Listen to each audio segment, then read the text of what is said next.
अस्सलाम वालेकुम sir. Sir 30,000 आपको भेज दिया है, चेक कर लें। जी आपके 30,000 रुपए हमारे पास पहुंच चुके हैं और इंशाअल्लाह अगले 2 दिन में हमारी टीम गाड़ी लेके आपके घर पहुंच जाएगी। बस थोड़ा सा इंतजार करें। ठीक है सर, मैं इंतज़ार कर रहा हूँ। यस, अब होगी मेरी अपनी गाड़ी।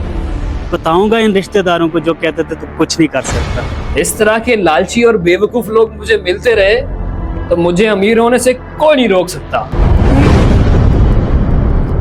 2 दिन हो गए, ना ही गाड़ी पहुंची है, ना ही उनकी कोई कॉल आई है। खुद ही पता कर लेता हूँ।